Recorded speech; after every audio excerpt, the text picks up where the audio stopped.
دھیان نہیں دیا۔ آج دیکھا جاتا ہے جوانی بھر آدمی مسجد سے کترے گی، اور جب بڑھائے گی کوئی کام لائق نہ رہے گی تب نماز پڑھے شروع کی، جب کسی کام کے لائق نہیں تب نماز پڑھنا شروع کرے۔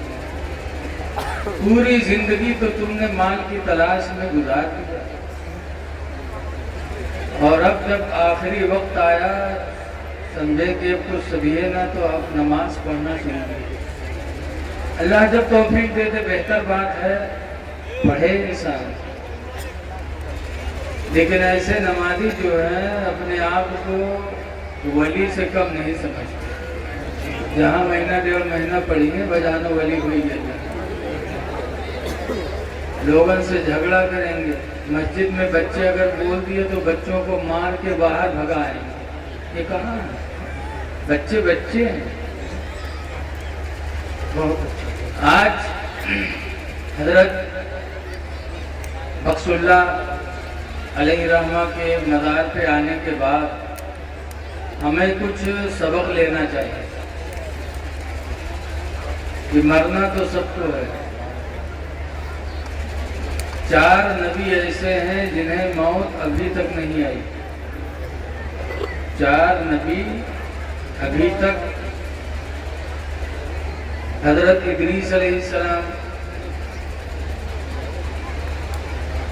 سب مرنے کے بعد میدان محشر قائم ہوگی، حساب و کتاب ہوگا، تب جنت میں جائیں گے۔ اور ادریس علیہ السلام،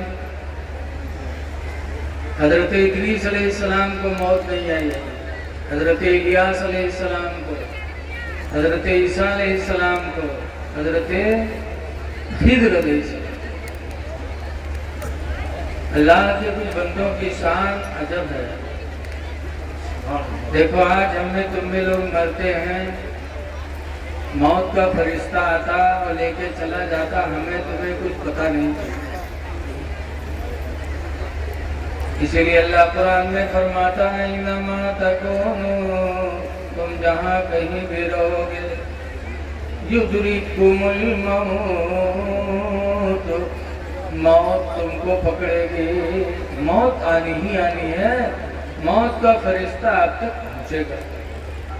اس لیے ہمیں ہر وقت موت کے لیے تیار رہنا چاہیے۔ آج ہم قبرستان جاتے ہیں تو کوئی عبرت حاصل نہیں کرتے، قبروں پہ جانے کے بعد ہمیں تھوڑا سوچنا چاہیے۔ اعلیٰ حضرت امام اہل سنت رضی اللہ عنہ فرماتے ہیں، ہائے غافل وہ کیا جگہ ہے جہاں، ہائے غافل وہ کیا جگہ ہے جہاں، 5 جاتے ہیں 4 پھرتے ہیں۔ تو قبرستان جانے کے بعد آدمی کو تھوڑا غور و فکر کرنا چاہیے۔ دیکھو رمضان شریف کا مہینہ کل آ جائے گا انشاءاللہ۔ حدیث میں ہے کہ رمضان کے آنے پر مسلمان خوش ہوتا ہے، اور رمضان کے جانے پر مسلمان غمگین ہوتا ہے۔ تو ہمیں خوشیاں منانا چاہیے کہ کل الحمدللہ خیر و برکت کا مہینہ آنے والا ہے۔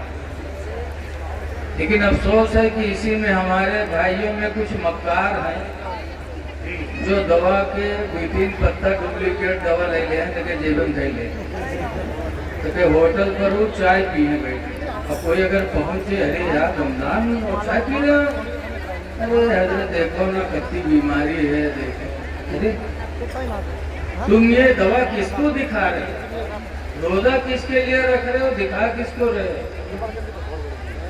اعلیٰ حضرت امام اہل سنت رضی اللہ عنہ بہت چھوٹے تھے، بہت چھوٹے، اور رمضان کا مہینہ آیا تو اعلیٰ حضرت نے روزہ رکھا، تو ان کے ابا اماں بہت خوش ہوئے، اور ان کے والد بریلی میں افطار کی دعوت بانٹ دی کہ آج میرا بیٹا احمد رضا زندگی کا پہلا روزہ رمضان کا رکھا ہے، آج سبھی لوگ افطاری میرے گھر پہ۔ دعوت ہو گئی، انتظام ہونے لگا۔ دوپہر کا وقت ہوا، ظہر کا وقت، تو اعلیٰ حضرت کا چہرہ سوکھا، ہونٹیں سوکھی، بچپنا تھا۔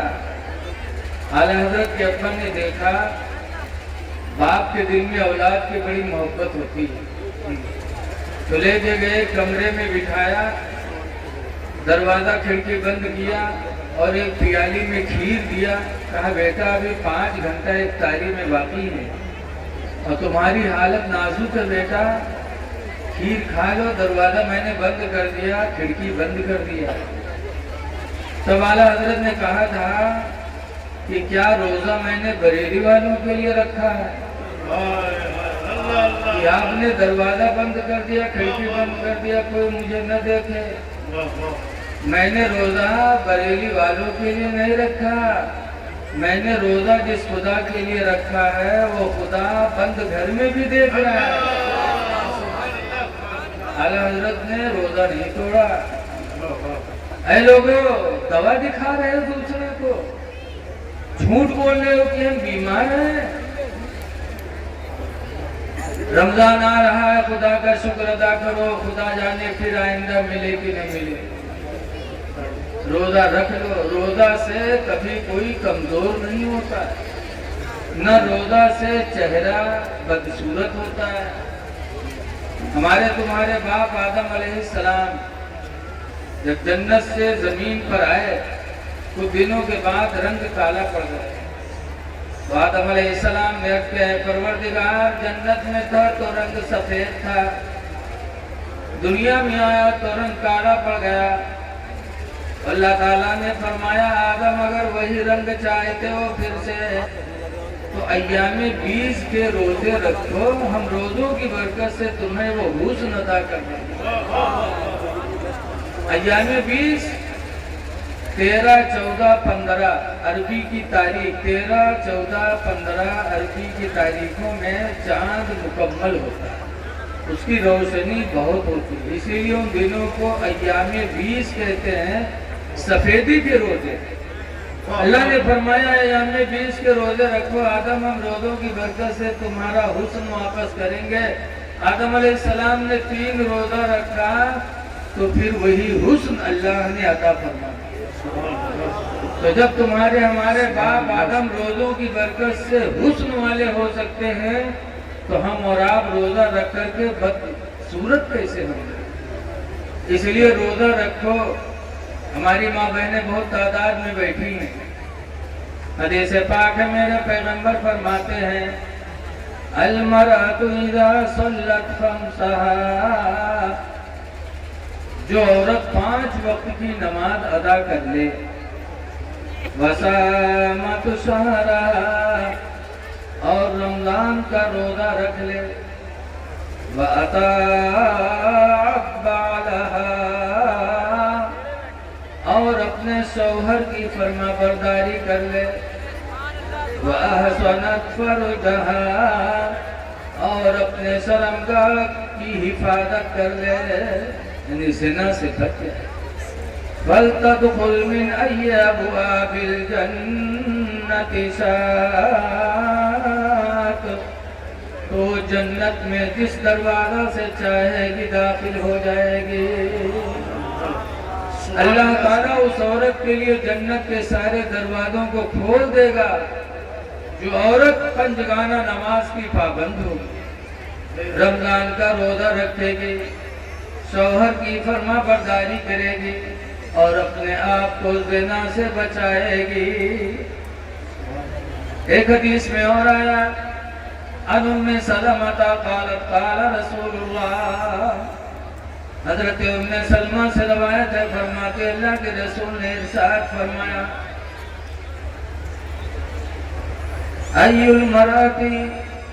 ایما امرات ماتت، جو عورت مر گئی، وزوجها عنها راض، درا حالے کہ اس کا شوہر اس سے راضی رہا، عورت مری اور عورت کا شوہر اس سے راضی رہا، فدخلت الجنہ، تو وہ عورت جنت میں داخل ہوگی۔ اس لیے ہماری ماں بہنوں کو ضرورت ہے اس بات کی کہ رمضان کا مہینہ آ رہا ہے، روزہ رکھیں، پنجگانہ نماز پڑھیں اور پاک و صاف رہیں۔ لیکن آج بڑی کمیاں ہیں، صفائی ستھرائی میں بہت پیچھے۔ اسی لیے آج شکوہ شکایت ہے کہ مولانا صاحب ہمارے آدمی ہم کو چاہتے نہیں، کیسے چاہیں گے؟ قرآن حکیم میں اللہ فرماتا ہے وَيُحِبُّ الْمُتَطَهِّرِينَ، اللہ پاک رہنے والے انسانوں سے محبت فرماتا ہے۔ تو اللہ پاک رہنے والے لوگوں سے محبت کرتا ہے، تو انسان کی فطرت میں بھی اللہ نے پیدا فرما دیا، انسان بھی صاف ستھری چیز سے محبت کرتا ہے۔ اس لیے لوگوں اگر چاہتے ہو کہ آپس میں اتفاق و اتحاد رہے، ایک دوسرا محبت کرے دوسرے سے، تو پاک و صاف رہو۔ پاک و صاف رہو گے تو پاکی اور صفائی کی بنیاد پر اللہ کی طرف سے خود بخود محبت دوسرے کے دلوں میں پیدا ہوگی۔ ہر وقت پاک رہو، خدا جانے کس وقت بلاوا آ جائے۔ حضور مفتی نانپارہ علیہ رحمت و رضوان فرمایا کرتے تھے ہمیشہ کے لیے رہنا نہیں سدار فانی میں، ہمیشہ کے لیے رہنا نہیں سدار فانی میں، کچھ اچھے کام کر لو 4 دن کی زندگانی میں، اور جو جیتے ہو تو اس دنیا میں کوئی کام کر جاؤ، جو جیتے ہو تو اس دنیا میں کوئی کام کر جاؤ، خدا توفیق دے تو خدمت اسلام کر جاؤ، نیکیاں کرو۔ عن ابی ہریرہ قال قال رسول اللہ صلی اللہ علیہ وسلم، حضرت ابو ہریرہ سے روایت ہے، فرماتے ہیں کہ اللہ کے نبی نے ارشاد فرمایا 7 رجال یظلهم اللہ فی ظلہ، کہ 7 آدمی ایسے ہوں گے جنہیں اللہ تعالیٰ اپنی رحمت کا سایہ عطا فرمائے گا، یوم لا ظل الا ظلہ، اس دن اللہ اپنی رحمت کا سایہ عطا فرمائے گا جس دن اللہ کی رحمت کے سایہ کے سوا کسی چیز کا سایہ نہ ہوگا۔ 7 بندوں کو اللہ اپنے رحمت کا سایہ عطا فرمائے گا۔ نمبر 1 پر حضور فرماتے امام عادل، انصاف کرنے والے حاکم کو اللہ قیامت کے دن انصاف کی برکت سے اپنی رحمت کا سایہ عطا کرے گا۔ اس لیے لوگوں اگر حاکم بن جاؤ، پنچ بنو، فیصل بنو، تو ہندو مسلم نہ دیکھو، اپنا پرایا نہ دیکھو، بلکہ حق بولی بولا کرو، فیصلہ کرو۔ حدیث پاک میں المقسطون یوم القیامت علی منابر من نور، انصاف کرنے والے، انصاف کی بولی بولنے والے قیامت کے دن نور کے منبر پہ ہوں گے۔ اب ایسا ممبر یغبطہم الانبیاء، کہ انبیاء بھی اس ممبر کو دیکھ کر کے رشک کریں گے۔ اس لیے لوگوں انصاف کریں۔ دوسرے نمبر پر حضور فرماتے رجل قلبہ معلق بالمسجد، وہ آدمی جس کا دل مسجد سے لگا رہا، اذا خرج منہ، جب مسجد سے نماز پڑھ کے نکلا، حتی یعود الیہ، یہاں تک کہ پھر دوسری نماز کے لیے مسجد لوٹ گیا۔ تو جو اس طرح اپنے دل کو مسجد سے لگا کے رکھے گا، اللہ تعالیٰ قیامت کے دن اسے اپنی رحمت کا سایہ عطا فرمائے گا۔ مسجدوں سے لگاؤ پیدا کرو۔ تیسرے نمبر پر حضور فرماتے رجل شاب نشأ فی عبادت اللہ، وہ جوان جس کی جوانی اللہ کی عبادت میں پرورش پائی۔ جوانی میں عبادت کرنے والا جوان، جوانی میں عبادت کرنے والی جوان عورت، جوانی کی عبادت کی برکت سے اللہ قیامت کے دن انہیں اپنی رحمت کا سایہ عطا فرمائے گا۔ سبحان اللہ سبحان اللہ۔ اس لیے جوانوں جوانی میں خدا کو راضی کرو۔ سبحان اللہ سبحان اللہ۔ چہرے پہ داڑھیاں رکھا لو، نہ سوچو کہ بوڑھے ہوں گے تب چہرے پہ داڑھی رکھائیں گے۔ جی یاد رکھو 1,24,000 یا 2,24,000 نبی کم و بیش دنیا میں آئے، لیکن کسی نبی نے داڑھی نہیں بنوائی تھی۔ ہر نبی کے چہرے پہ داڑھی تھی۔ حجۃ الوداع کے موقع پر حضور کے ساتھ تقریباً 1,40,000 صحابہ تھے، لیکن سب کے چہرے پہ داڑھی تھی۔ نہ صحابی کوئی درگنڈا ہوا، نہ کوئی نبی درگنڈا ہوا۔ اے مسلمانوں، داڑھی بنا کے تم کس کے پیچھے جاؤ؟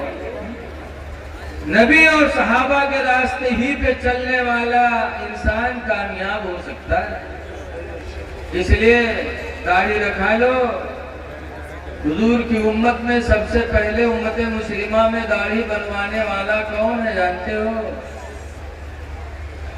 سید احسن العلماء کے خلیفہ حضرت علامہ عبدالقادر کھتری علیہ الرحمہ بمبئی عاشورہ کے محفل میں بول رہے تھے کہ جب یزید تخت پر بیٹھا، دربار سجایا، اس وقت داڑھی تھی اس کے چہرے پہ۔ دربار سجانے کے بعد کہا لوگوں گواہ ہو جاؤ، یہ سنت سب سے پہلے مٹانے والا میں ہوں۔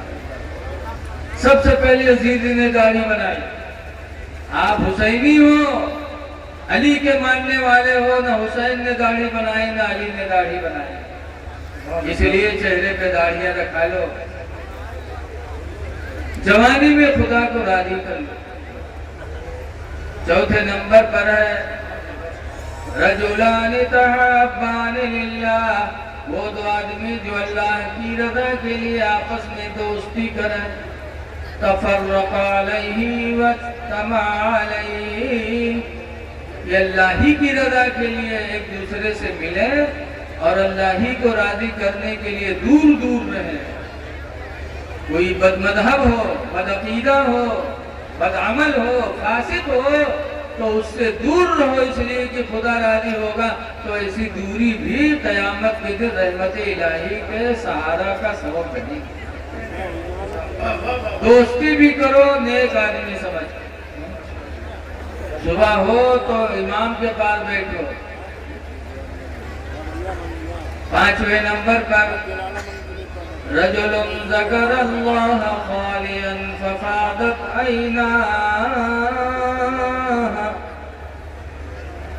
وہ آدمی جو تنہائی میں ہوا اور اپنے رب کو یاد کیا، اتنا یاد کیا، اتنا یاد کیا کہ ففاضت عیناہ، کہ اس کے آنکھوں سے آنسو نکل پڑے۔ تنہائی میں ہو یاد کرو، یا اللہ تیرا شکر ہے کہ تو نے زبان میں بولنے کی طاقت دی تھی۔ اگر گونگا بنا دیتا تو دنیا بیکار تھی۔ یا اللہ آنکھ میں دیکھنے کی طاقت دے دی، الہی آنکھ میں دیکھنے کی طاقت نہ ہوتی تو دنیا بیکار ہوتی۔ ایسی اللہ کی نعمتوں کو تنہائی میں یاد کر کے آنکھوں سے آنسو گرا دو۔ اگر آنکھوں سے آنسو بہہ گئے تو اللہ قیامت کے دن اپنی رحمت کا سایہ عطا کرے۔ تنہائی میں خدا کو یاد کر کے دو۔ چھٹے نمبر پر حضور فرماتے ہیں رجل دعته امرأة، وہ آدمی جس کو کوئی عورت بلائے، ذات حسب و جمال، وہ عورت خوبصورت بھی ہو، اچھے خاندان کی، اور تنہائی میں کسی جوان کو عورت زنا کے لیے بلائے، فقال انی اخاف اللہ، وہ نوجوان کہتا میں اللہ سے ڈرتا ہوں، تمہارے قریب نہیں آؤں گا۔ ایسی تنہائی میں زنا سے بچنے والا نوجوان قیامت کے دن اللہ کی رحمت کا سایہ پائے گا۔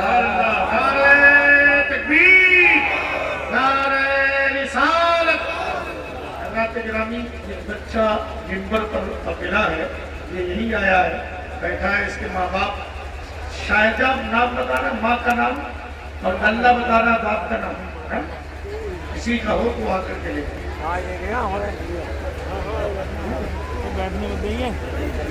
جس کا بچہ ہو وہ آئے، اپنا بچہ لے جائے اسٹیج کے پاس۔ 7ویں نمبر پر رجل تصدق صدقۃ، وہ آدمی جو اللہ کی راہ میں صدقہ دے، خیرات دے، فاخفاها، تو اس کو چھپا لے، حتی تعلم شمالہ ما تنفق یمینہ، اتنا چھپائے کہ بائیں کو پتہ نہ چلے کہ داہنے نے خدا کی راہ میں کیا دے دیا۔ اس طرح صدقہ خیرات کرنے والے کو اللہ تعالیٰ قیامت کے دن اپنی رحمت کا سایہ عطا فرمائے گا۔ لہذا اے لوگوں، اچھے اعمال کر لو، خدا جانے کس وقت بلاوا آ جائے۔ میرے بعد تقریر کرنے والے لوگ بہت ہیں اور شاعر بھی ہیں، انہی باتوں پر میں اپنی تقریر ختم کر رہا ہوں۔ اللہ تعالیٰ ہم کو آپ کو عمل کثیر کرنے کی توفیق عطا فرمائے، اور جو کچھ کہا گیا اللہ تعالیٰ اسے قبول فرمائے۔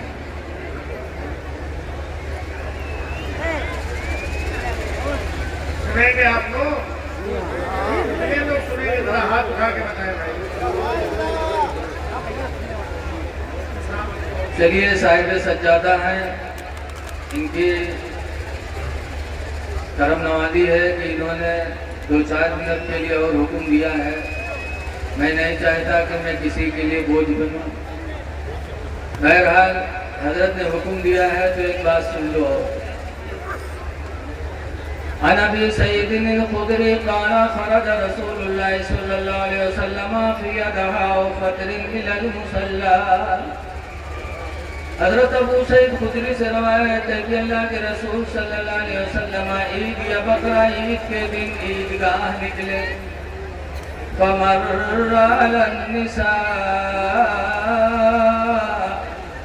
تو حضور عورتوں کے پاس سے گزرے۔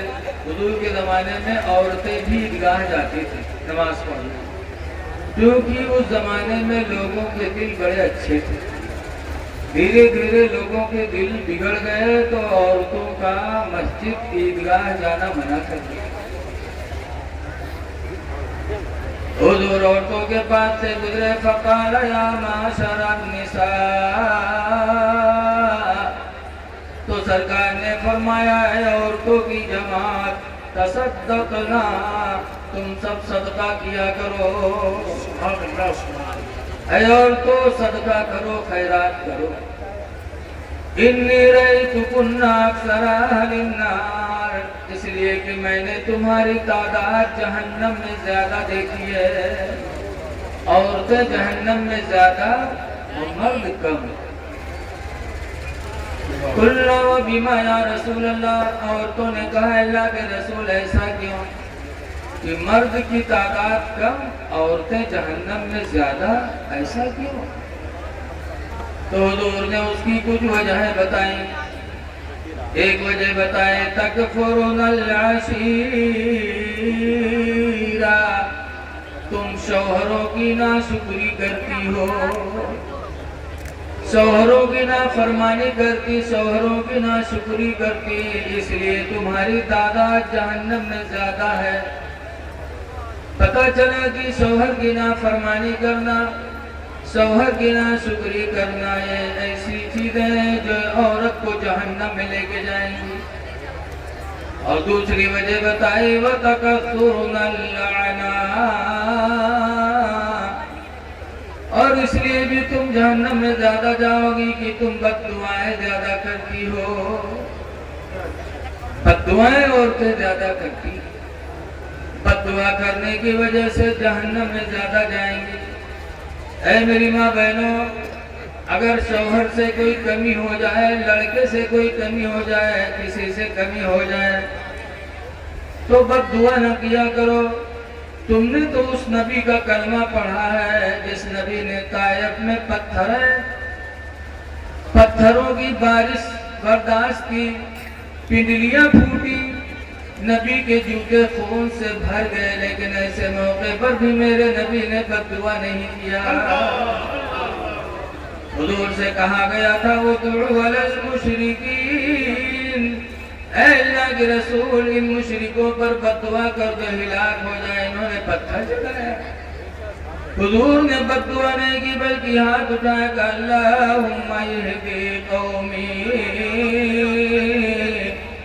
اے اللہ میری قوم کو ہدایت دے دے، فَإِنَّهُمْ لَا يَعْلَمُونَ، اس لیے کہ یہ مجھے پہچان نہیں رہے ہیں۔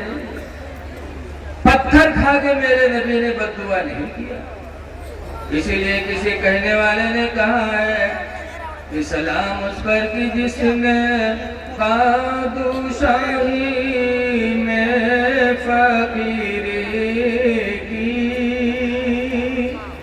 اور سلام اس پر کی جس نے گالیاں سن کر دعائیں دی۔ آپ حضرات سے گزارش ہے کہ پاک و صاف رہو، نمازوں کی پابندی کرو۔ آج ہم دوسروں کو کہتے ہیں کہ فلاں ہماری مسجد گرا رہے ہیں، مسجد تو ہم خود گرا رہے ہیں، دوسروں کو کیوں الزام لگا رہے ہیں؟ ہم خود گرا رہے ہیں مسجد کو۔ حضور کی حدیث ہے الصلاۃ عماد الدین، نماز دین کا کھمبا ہے، ومن اقامها فقد اقام الدین، تو جس نے نماز پڑھ لیا دین کا کھمبا گاڑ دیا۔ ومن ترکها فقد هدم الدین، اور جس نے نماز کو چھوڑا اس نے دین کو ڈھا دیا۔ اس لیے مسلمانوں نماز پڑھو، روزہ رکھو، تراویح کی نماز 30 پڑھو۔ یہ نہیں کہ امام صاحب 10 دن میں قرآن سنائے تھے، آج کل اچھے قیدہ ہے کچھ کہ جہاں قرآن ختم ہو کہ ہمارا تراویح ہوئی۔ ارے تراویح تھوڑی ہوئی ہے، قرآن ختم ہوا ہے، تراویح تمہاری تو 30 ضروری ہے۔ تراویح 30 پڑھو،